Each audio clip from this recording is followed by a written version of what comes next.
Every day, 800 million people wake up in poverty. What if there was a solution? One that was effective, proven, sustainable? Well, there is. It's called business, and it's working. We've seen the impact of a loan, hands-on training, mentoring, and advocacy. When locally owned and led community institutions take charge, when entrepreneurs find their purpose, when potential is unlocked, cultivated, and multiplied by others, when God's will is put into action. We've seen the life-changing shift when an entrepreneur realizes poverty doesn't have to be her future or his destiny, that everyone was made to flourish, that all may have life and have it abundantly. Global organizations agree. Poverty can end in our lifetime. And until then, we won't stop. Because at Partners Worldwide, we believe in the power of business and that business is a holy calling. So let's partner up as individuals, organizations, churches, students, and community leaders. Those willing to lend their energy, resources, countless hours, and hard-pressed determination.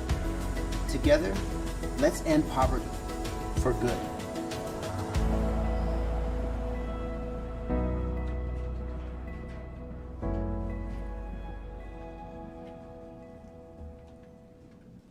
Well, hello everybody, and welcome to Senior Business Capstone presentation.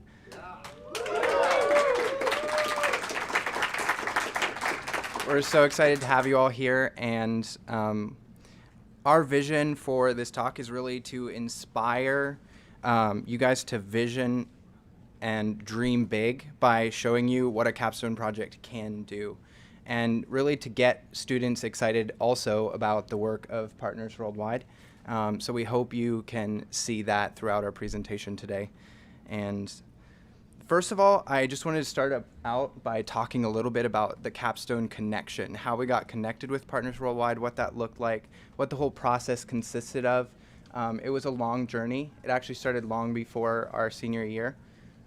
So spring semester 2020 was actually our first interaction with Partners Worldwide, and that was through a marketing class, and we got connected with a small coffee cooperative called APAC, and that was through Jose from Partners Worldwide, and they have about 800 cooperative farmers that do cacao and coffee farming in Nicaragua, and we worked with Frederick and Mario, who were in charge of the cooperative, to help them expand their coffee marketing into the US. So this consisted of calling hundreds of coffee suppliers and roasters in the United States and trying to get them to buy coffee from this cooperative.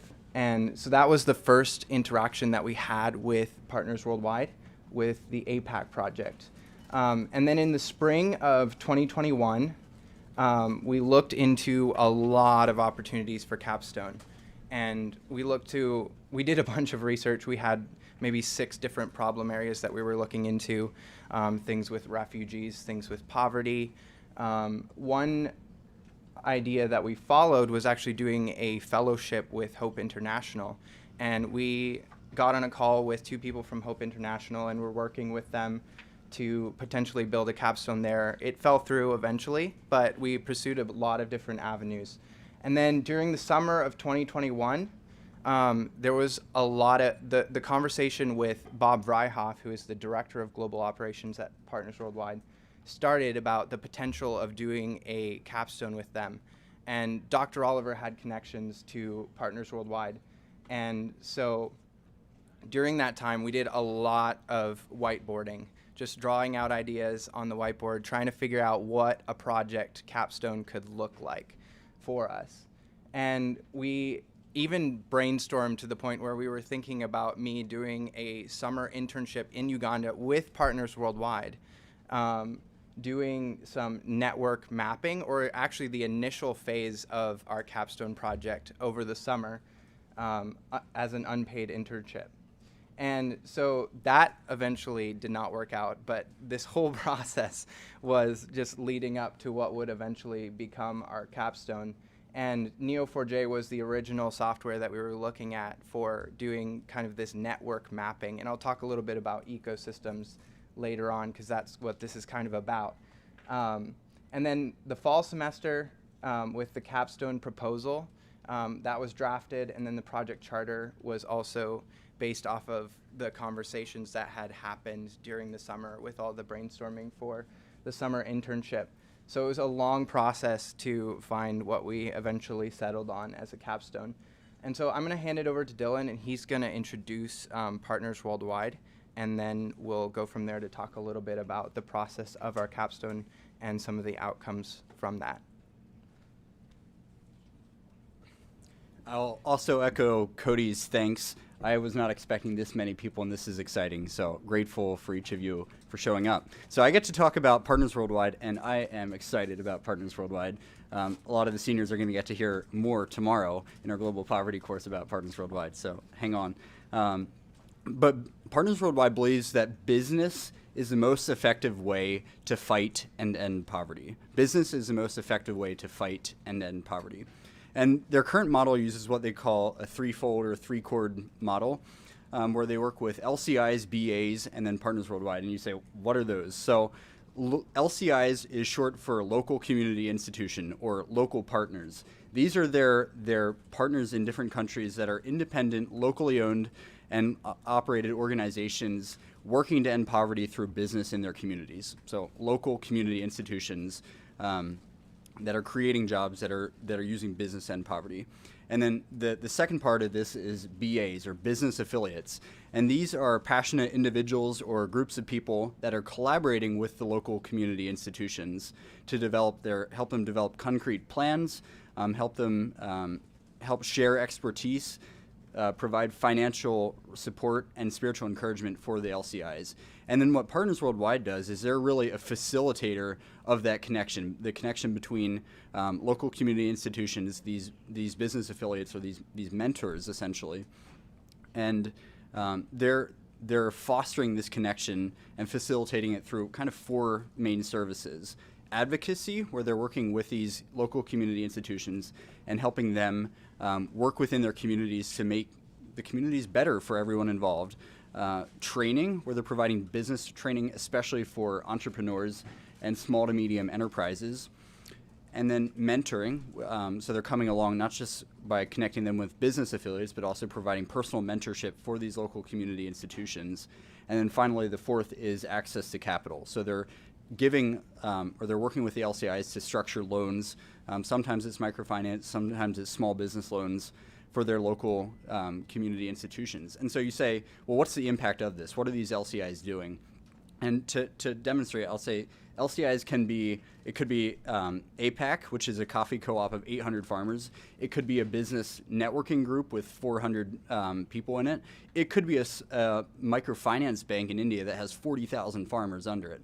So there's a wide variety, but it's connecting and facilitating these resources. And so where Partners Worldwide differs is they're saying that we're not coming in, we're aware of whenever there's money involved and the West has all of the power, you have these power dynamics where you're coming in and it makes partnership challenging and hard.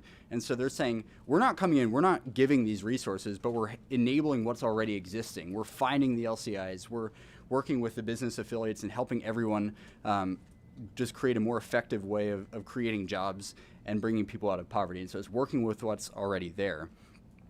So the challenge with this is that this three-way model is complex. It's hard for me to explain. I feel like you probably have some questions with how it operates. I have questions with how it operates. And so it's hard to explain, it's hard to understand. And maybe to represent that or illustrate it a little bit, we have a video here of a guy named Hector. When the fire happened, I could have lost faith. I could have given up. But I remember what my pastor would say. During a crisis, humans are to be developed and shaped. My business is building furniture. We make pieces like these from scratch. They were selling well, demand increased, and I was hiring. But then the unexpected happened. A fire destroyed my factory. I lost everything. Furniture, equipment, paperwork. But what I didn't lose was my faith in God and support from my business network. The Global Partners Worldwide Network stood by me, walked alongside me, and helped me rebuild. I received mentoring and guidance on how to build and improve my business from a group of Partners Worldwide business volunteers. 2 local partners of Partners Worldwide provide furniture making equipment and helped me secure a loan when no one else could. Thanks to those who supported me, I was able to get my business back and now employ over 20 people. These jobs help my employees provide for their families, supporting hundreds of people every day. In addition, Saul, a mentor from GEP, stood by me faithfully to help me improve my business. But it was about more than business for them. It was about helping a brother in Christ. I could have quit the moment I saw the ashes of what I had built. But God is good, and He surrounded me with support during my toughest time. Nothing is more powerful than faith and community coming together.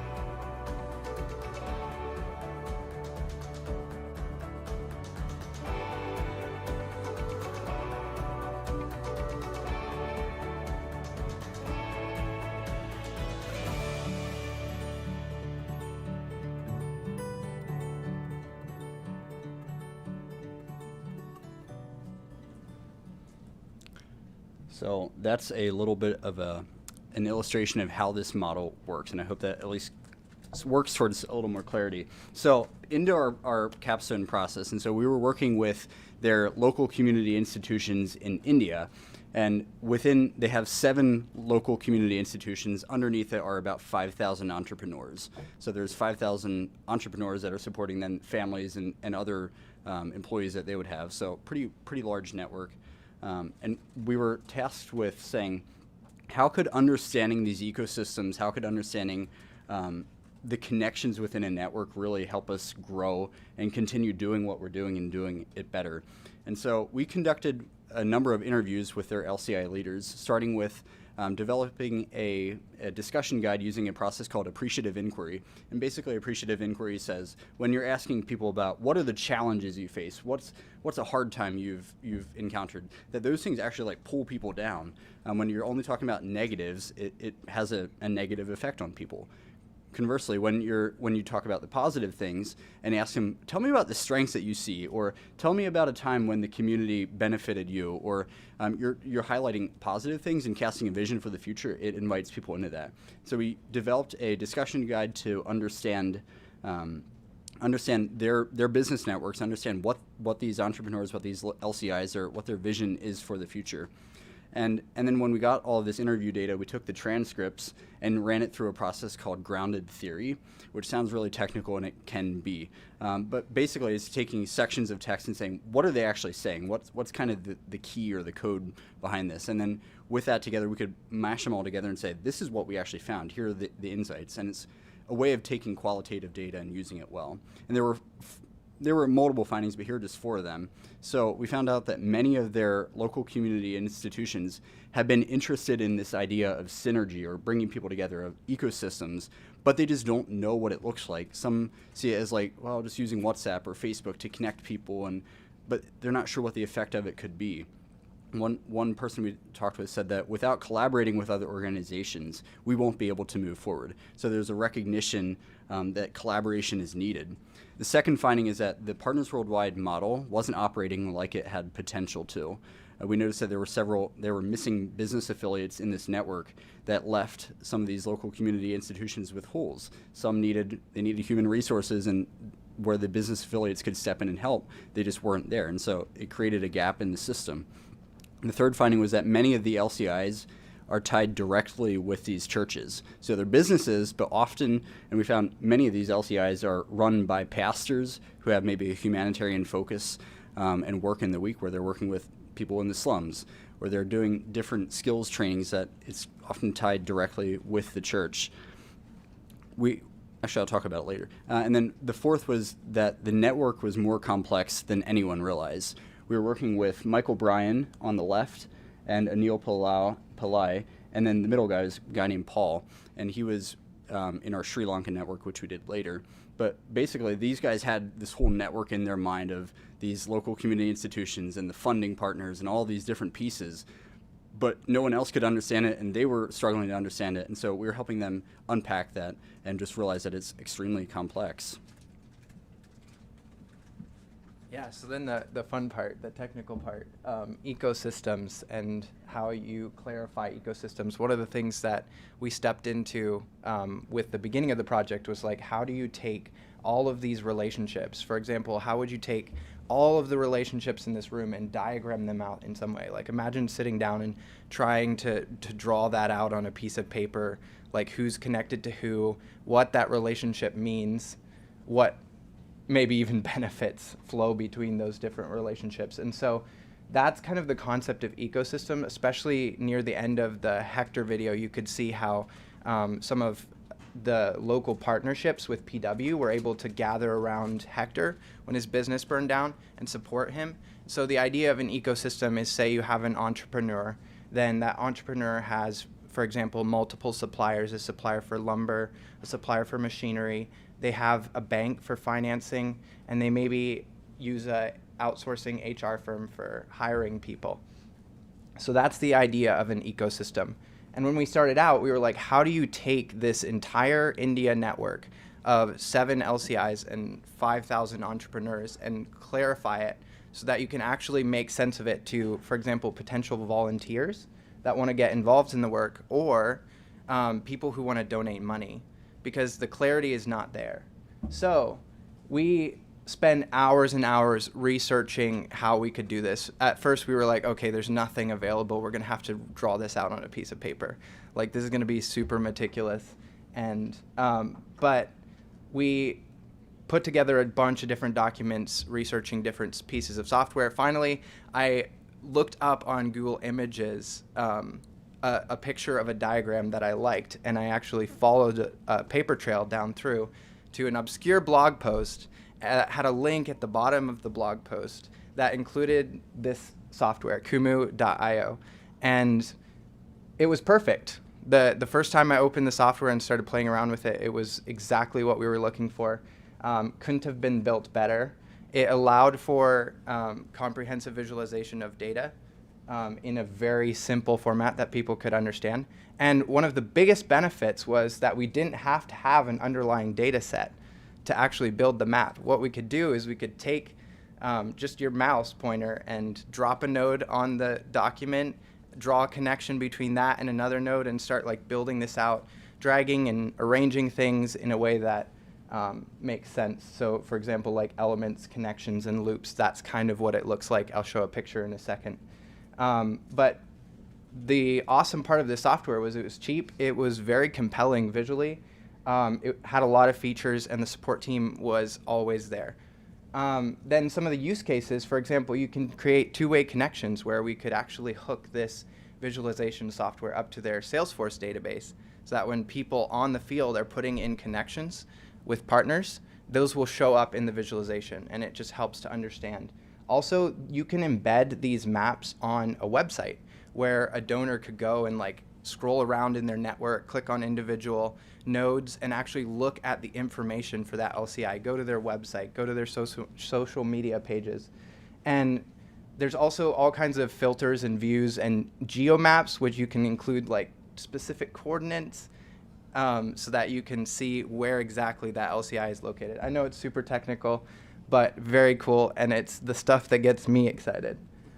So this is a picture of the ecosystem map that we developed of India, and it looks a lot like a spider web, I know. It's very confusing, but it brought a lot of clarity to what Partners Worldwide was doing in India. And actually, one of the things was some of the connections and relationships that actually got into the final diagram, like some of the primary stakeholders didn't even know they were there. Like it was like one person might know, but the other person might not know. So when you have this all in one place, there's a lot of potential for what that can do. So then coming into this, that was the map that we finished as like a final project. But then the conversation surrounding that map and the clarity that it brought was really where the insight came. And in just a few minutes, we'll have Bob come on and talk about that. But just talking about the finish of the capstone, we documented this whole mapping process. It was like a 60-page document. It was very long, but it included the whole process. We could hand that off to the organization, and they can keep doing it. And also provided some insight into future possibilities.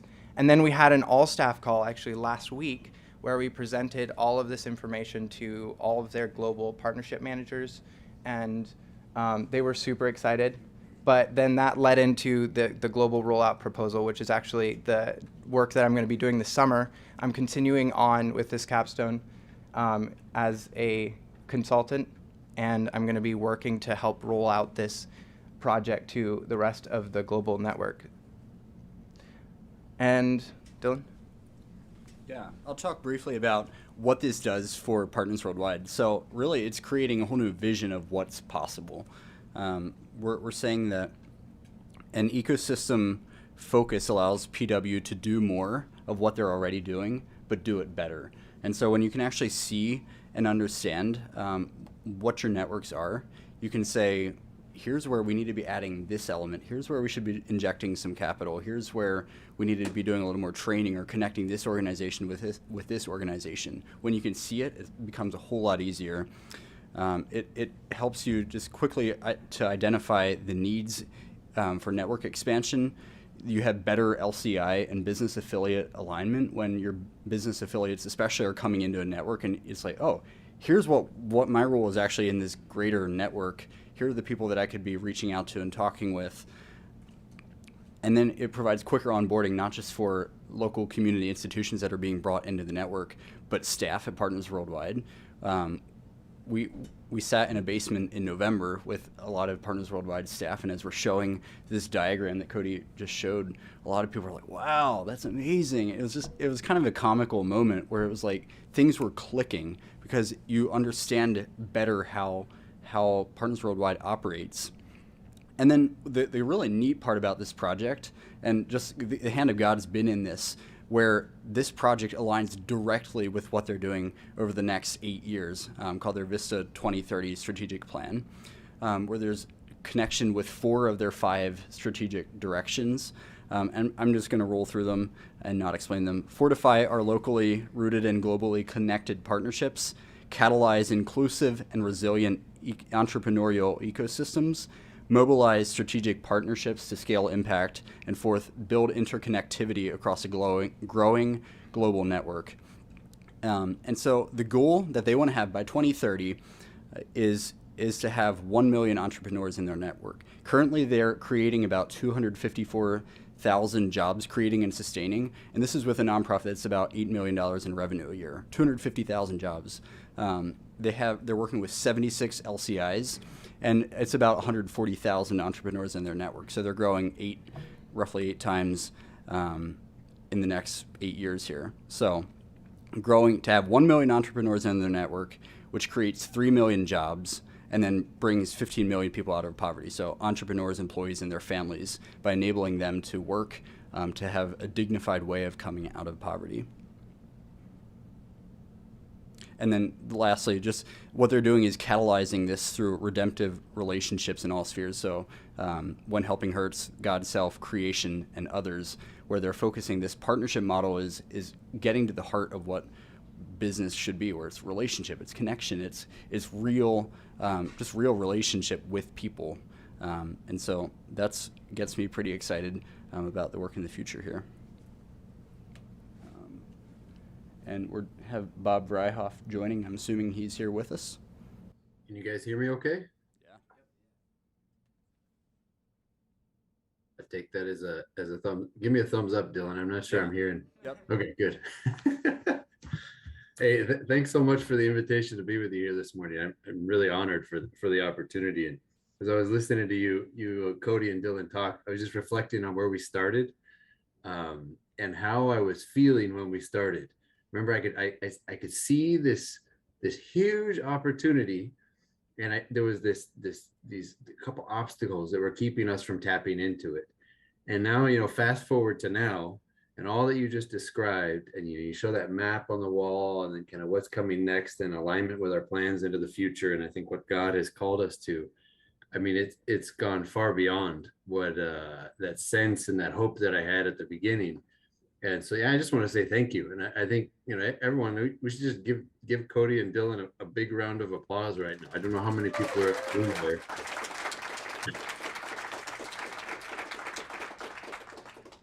Yeah, really, it has just been an absolute joy and privilege to be your partner in this, and honestly to partner with Sattler over the last couple of years. You referenced kind of that original connection with the group in Nicaragua, and yeah, it has been an outstanding partnership all these years. Every single person that's been involved, Dr. Oliver, every student along the way, and now Cody and Dylan, it's just been a blessing. So you all just need to know you're part of really something amazing there at Sattler, and we're honored to have you in our work. So, today I want to do a little reflecting in a few stories.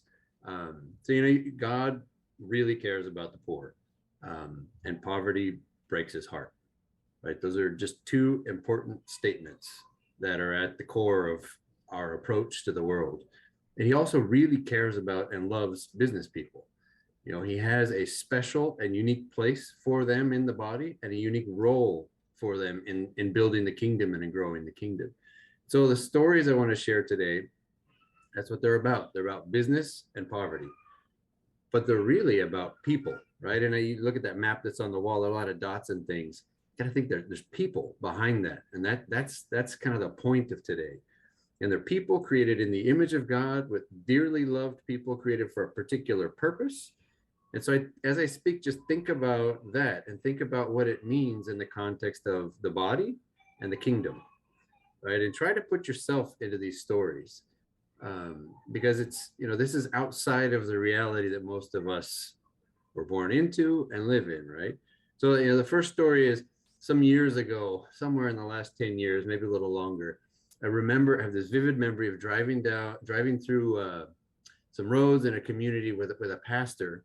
His name is Fabricio.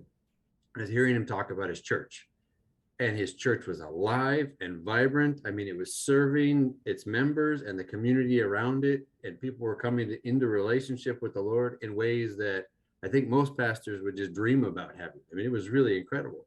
But then he's also talking about how broken his heart is because he sees all of this happening, yet he's still daily confronted with families that don't have enough to eat and are making really difficult, terrible choices that nobody should have to make, right? And youth that are facing these hopeless things of kind of getting deceived into, you don't need to go to school, you don't need to, just go in and get this job. And they're stuck in this cyclical poverty for generations, right? And this pastor thinking, how can this be? The Lord is here, alive, the community is thriving. What do I do? Right? It was this hopeless feeling. And I asked him, so what do we do? He said, we need to create alternatives. We need to create options for all these people. Said, well, yeah, that's right. I should have thought of that. That's my job. But it was the beginning of a journey, right? And then there's another story from here in Central America, a farmer, Jose. When I met him, that was, man, that's getting close to probably 18 years ago that we met. A really young guy thinking about starting a family and whatnot, raised as a farmer, been in a farming kind of family community, multiple generations. He's a leader in his church, or at least a growing leader in his church and in his community. Yet similar things, right? He's talented, capable, but in his words, poverty was my past, my present, and my future. Right? And that's a humongous statement. What do you do with that? And all the implications of it. In a rural area, you're making choices of, if I have multiple children, which one goes to school? Sometimes, how many times a week do we get to eat meat? How many meals a day do we have? Right? I mean, can you imagine? What would you do? Right? And so this is a man that recognizes, I have a purpose, but how do I get there? Thinking about, he's got a baby boy just born. What about the future of this child who is also created in the image of God with a purpose? And then go across the world to Liberia, and there's no pun intended here. We just two J's, right? But we get John is a guy from Liberia. That he was a young boy, 5 years old. Civil war breaks out, has to flee. He's a refugee, grows up, basically kind of in hiding in horrible circumstances in a neighboring country. No formal education at all until he's in his late teens. War ends, he comes home, says, what do I do? I had no education. I mean, even he talks about this, right? Like 3 weeks ago, he was telling me this story. And he's sitting there saying, well, I got to do something, but no one's going to give me a job. The country's all just emerging from this war. What do I do? I'm feeling hopeless. I can't do anything. So there's something deeply wrong and broken in all of those stories, right? It definitely breaks my heart. It did. And when I heard them the first time, and when I see that play out across the world, and I know it breaks yours, and it definitely breaks the Lord's heart. His heart is the opposite of all of that. His heart is hope and life, the fullness of life for his children, restoration and redemption of the creation and all the people in it. But I'll just fast forward to the end of all these stories, right? So that Fabricio and that church and community today, they're creating dozens of new businesses every year that employ people, primarily youth from the community.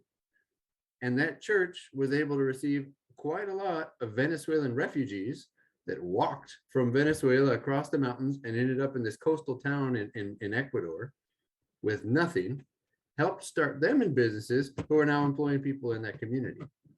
And the church is even healthier than before. Through all of this, more people are coming to know the Lord.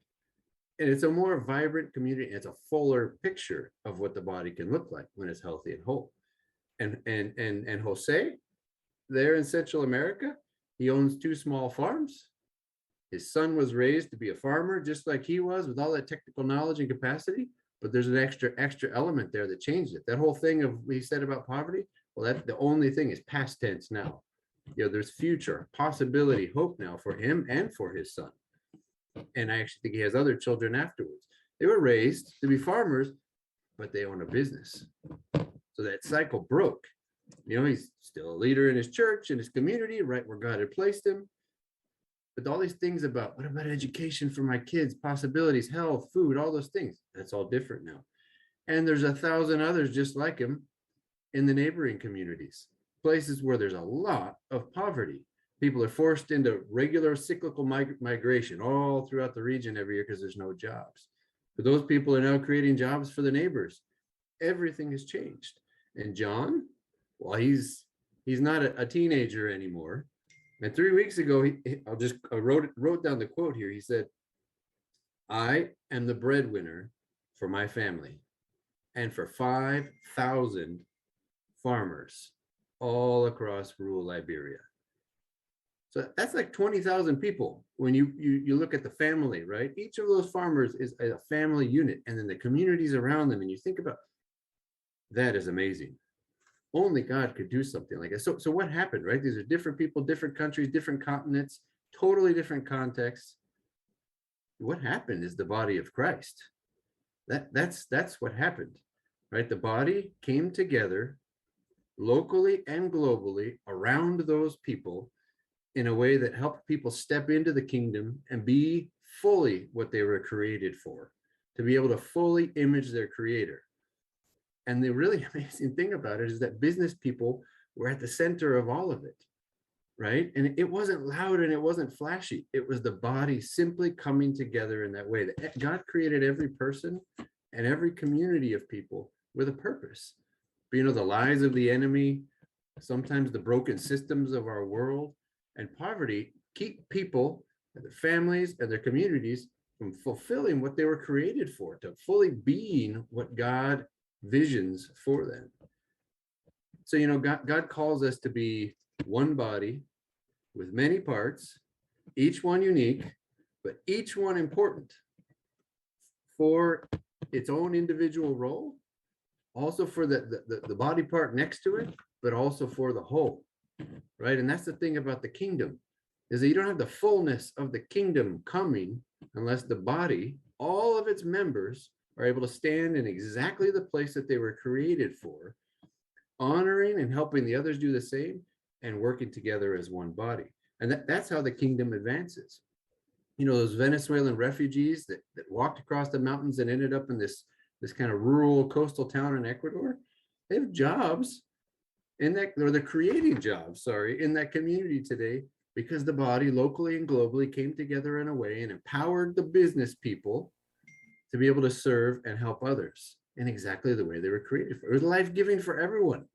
I mean, you have salvations happen as a result of this. You have businesses created, hope, possibilities. I mean, everything changes. You have 5,000 Liberian families are all because a young man that was feeling hopeless and totally lost and left behind was given a pathway to build a business. The gifting was already there. He was just given access to the opportunity to do it, and then had access and was surrounded by the things to help him step into that more fully. And that remains true today. And 1,000 Central American farm families and their communities, those farmers, they're leaders in their community. They're the ones figuring out, how do we make sure that our families and our communities have jobs, have education, have access to the healthcare they need, just like you see in Christian communities everywhere around the world.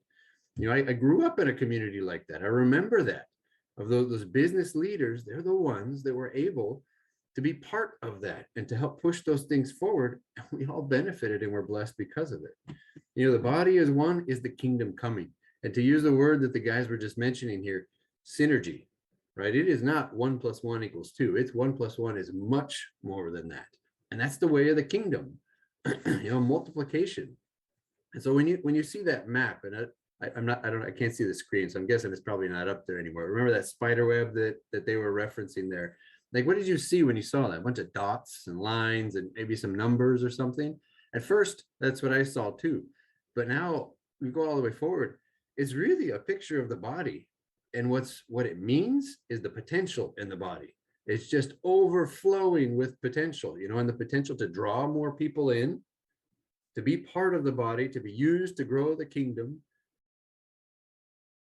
Back to you, Bob. Yeah, I don't know what happened there. Zoom just logged me out. It said the meeting has ended. I thought, well, I must have talked too long. So apologies. I totally lost track of where it was. I think I was talking about the map or something there. But really, the point of this is that what this unlocked for us, right? We did this exercise. I remember we were all sitting around the table with the Indian team. Dylan and Cody were there, and some others in our team in the US. And we kept talking about this network here, all those dots, right? Those will represent our partners, and the dots around them represent the partners around them, and all these organizations that are all there collectively serving entrepreneurs.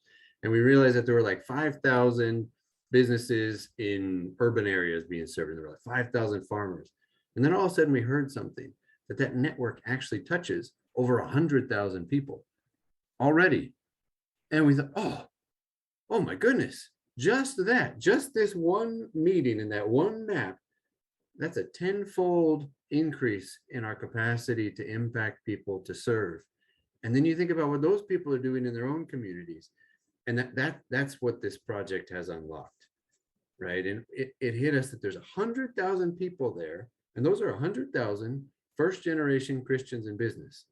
People in the mega slums of the mega cities all across the country, people in rural, you know, smallholder farmers in extreme poverty in rural areas, you know. And then we step back and said, wow, what does this mean?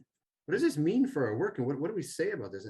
The central message was Christ in business for the neediest among us. And that's what came through. That was the heart of this. And yeah, there's plan, there's strategy, and that all was part of the process as well. And so because we did this, though, it threw open a door for people to join in that, for the body to actually be the body more fully, like the guys were talking about before, to connect in more meaningful ways and to involve other people that are needed, right? You think about that concept of talking about the body. No member is effective without the other members. And sometimes you don't have all the members at the table. And that's what this is allowing us to do, is to bring in all the people that need to be there for the fullness of the kingdom to keep coming and growing and things, right? And so there's now a clear pathway to embrace all 100,000 of those emerging entrepreneurs in those communities, bring in other people from all over the world. You know, and that's the thing. One body, many members, each fulfilling its purpose and fully being what they were created to be and serving others. And so, you know, what do you think God can do with that? right? I mean, that thing of synergy, but more than that. How do you think his name will be glorified now that we have these opportunities for more to go deeper as we go forward? How many people will be redeemed and restored and called into a relationship with him and then given a way to fully walk out what they were created for because of that? And then if you step back even further, I think the guys were referencing this earlier. We're in 30 different countries around the world with over 100 different partners. Give or take 150,000 small businesses already in the network, 250,000 people with jobs because of those businesses. That's synergism, and it's getting to this term that somebody referenced. I think it was Dr. Oliver, this exponential synergism, right? It's so much deeper than that. And that's the way of the kingdom.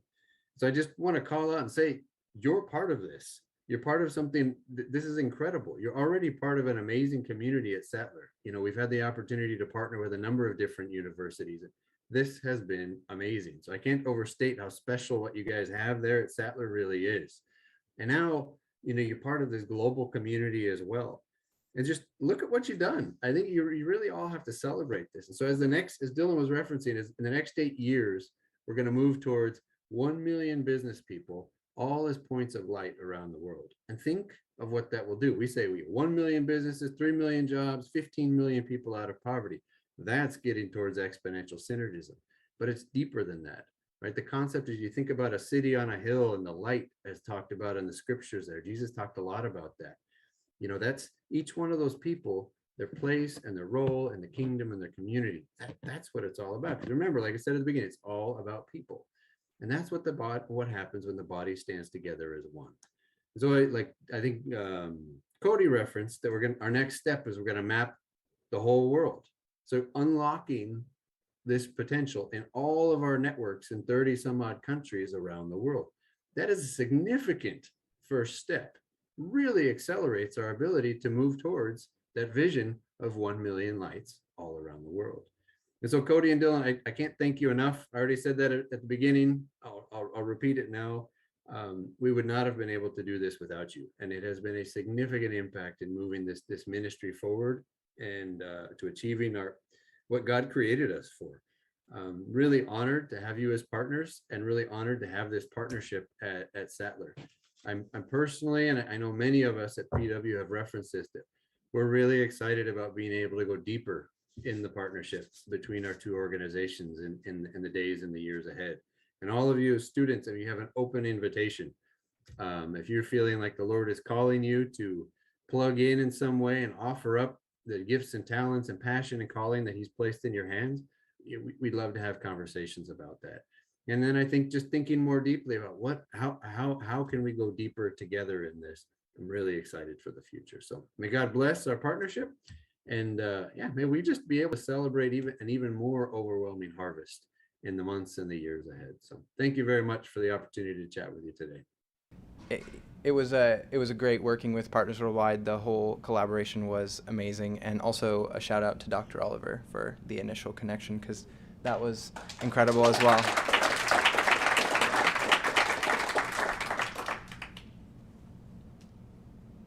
Did you want to say anything more? Okay, here's the slide you were supposed to see for the promotional materials, so make sure to check that out. So here we're just going to talk a little bit about both of us, some of our personal learnings from the project, and then some of the kingdom impact pieces that really we gleaned from the project as a whole. So we're going to talk through this, and then we'll have a time for some questions at the end. So first of all, I just wanted to point out this project was a roller coaster. As you saw from the connection story, there was a lot of pieces that I thought were going to happen that never ended up happening. The whole internship in Uganda that fell through after I spent probably 3-4 months planning for it. The whole just the planning process when we changed our different software offerings 3 different times, and we came to different conclusions about what we were going to do, and there was all this whiteboarding and other stuff involved, but the pressing through, there was something great at the end of it all. And then another one is the people. The more people you can work with, the better. one thing that was really amazing about our capstone was that we got to collaborate with this global network of entrepreneurs. And in being able to interview some of these LCI leaders, we learned a lot personally about just like God's calling of business and how they view their work as like a holy calling. And so it's really, really interesting to connect with all those people. And I highly recommend that if you have the chance to do capstones where you get to interact with a lot of people. And Dylan? The next two kind of go together: define your project deliverables with clarity, and then expect conflict when you're doing teamwork. So I'm very fortunate to have worked with Cody. We were the only seniors that were working together on a capstone, and I highly, highly recommend that for future capstones. We ran into a little bit of trouble. I ran into a little bit of trouble mid-semester, this semester, with unclear expectations about what I was supposed to be doing, and Dr. Oliver was able to set me straight in some pretty hard, firm conversations. Use those opportunities for professional development. I'm trying harder to not send fiery emails, but to let them sit for a day, and he taught me that one, so I'm grateful for that. And then celebrate the small wins along the way. We came back from Michigan in November after this sit-down meeting, and we're just like so excited. Just feeling very grateful for the work that God's been doing through Partners Worldwide, and just take time to celebrate those small wins along the process, especially for a project that's 6 months long. You're going to burn yourself out if you don't take time to celebrate the small wins. Yeah, and finally, I will say a big thank you to prayer, because that was very, very helpful and essential to this project. It's funny, we actually started all of our, if you look at our meeting recordings from all the different interviews that we did, every single one we started with prayer. All of our meetings we started with prayer. And we found it incredibly essential to the whole process. Even in Grand Rapids, before we went for the sit-down meeting in the basement, we spent time in our hotel room just in prayer about the project and that God would be able to use our work to do something amazing for the kingdom. So we'll just talk a little bit yet about some kingdom impact pieces. Yeah, very briefly, we learned that business is spanning gaps where church denominations divide. And this came through talking with one of the LCI leaders in India, where he's saying, in our business network groups, we're bringing Pentecostals and Protestants together. And before, outside of this, they would never talk to each other. But business is this tool that's bringing people together where they can link arms, so to speak, and join in this mission of working to end poverty. Yeah, and then partnership values humans as created in the image of God. And one story that specifically highlighted this for me was one of the LCIs was working in the slums in Kolkata. And one thing they highlighted was that many of the NGOs in the area would come in for promotional materials. They would come in, they would take pictures, they would film videos, and they would leave, and nothing would ever happen because of those projects. And the people of the community felt very used as these props for promotion for NGOs that never came back. And partnership, more than just giving aid or giving funds to or supplies to these people in the slums, they're going in and they're actually creating relationships, long-term relationships with these people that bring value. And one example was there was a girl who was in a hut, pretty much just left to die because there was no hospital solutions for her. And because of the trust that they'd built in the community through just being there in person and relating to these community members, they were actually made aware of the situation, were able to take her to a hospital. And sadly, the girl later died in the hospital, but she was able to live the last portion of her life surrounded by the church and her community, and just amazing testimony to the power of partnership and that human connection. And then commitment to business as a worthy calling in ministry. This is one thing that was highlighted over and over again as we talked to these LCI leaders, was that, like, especially in India, people do not see business as Christian. They think corporate. They think evil, greedy, money-hungry people. And so if there's a Christian who's growing up or in a Christian family or Christian home, they're often not encouraged, or if they want to pursue business, they can't because their family prevents that because of this perception of business as unholy and greedy for money. And one thing that came across was how they were able to incorporate this idea of business into their ministry. And I think it's a really powerful takeaway for me to really think more deeply about that as I go into business endeavors in the future. And finally, the last piece, that Christian business people really stand out in the marketplace. We talked with a guy named Robin Paul who runs a business training and executive training organization called Breakthrough, and they work with top executives from Amazon, from Cisco, from IBM, top companies, and train them. And they were doing a ropes course where they're bringing these teams together, and they had one guy so afraid that he was terrified, and he actually later, through that experience of seeing that these team leaders at Breakthrough were serving their food and helping them carry luggage, and they're like, what? This never happens. Why would these trainers be doing this for us? Spending a lot of time in prayer. But anyway, this kid who was a Brahmin came in later, professed Christ, and he's now their CEO. The company has taken them multiple levels deeper in their impact. And so through loving your customers well, it stands out and makes a huge difference. So, Cody, you want to close it out?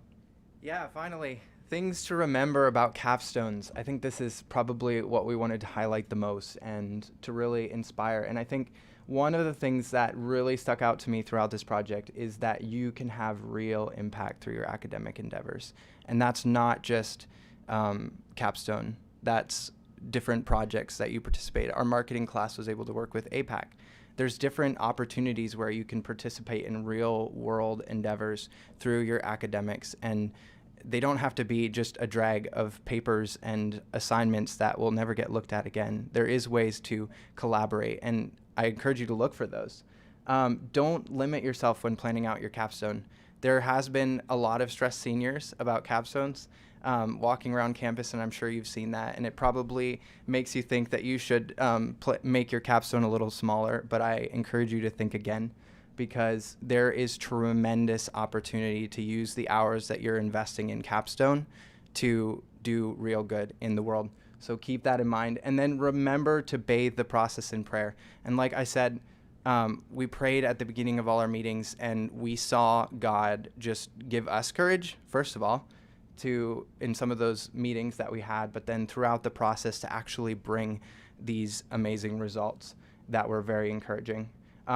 And these were the three things that Dr. Oliver said our capstone must provide for us. And changing an organization, which I think you heard some from Bob about that, getting you connected with professionals. We were able to connect with a lot of PW's network partners, and then landing you a job out of college. I am actually participating in this global rollout this summer. So we were able to satisfy those three requirements, which I thought was pretty cool. Anyway, we're gonna turn it over, and if there's any questions, feel free to ask questions now.